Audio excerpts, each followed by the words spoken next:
මෑත භාගයේ සිදු වූ ස්වභාවික උවදුරු නිසා මේ අංගොඩ කොටිකාවත්ත මුල්ලේරියාව වැනි ප්‍රදේශවල සිදු වූ ගම්හතුර උවදුරත් සමගින් මම හිතන්නේ මට ඇරයුම ලැබුණේ නොවැම්බර් 29 මේ ප්‍රසංගය තියෙනවා කියලා.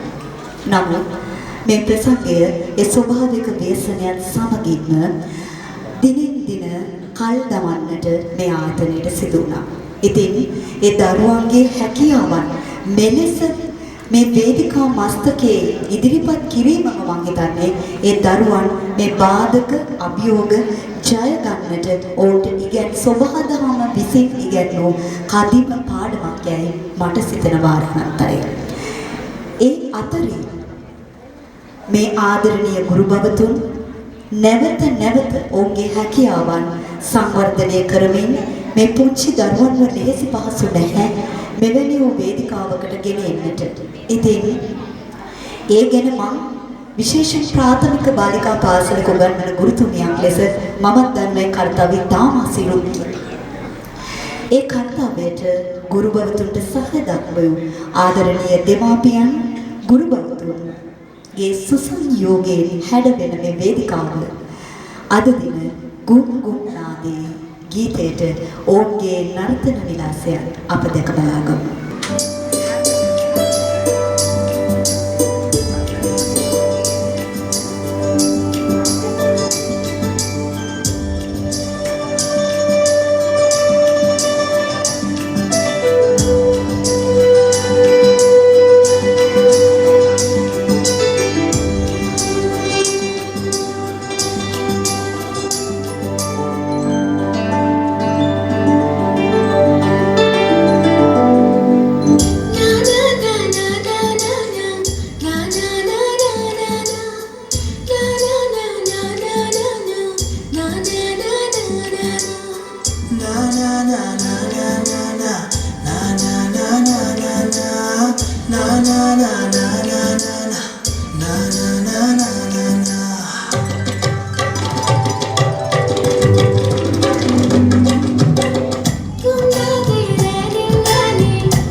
Mulu logo ka, aterin sa tayo.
ගම්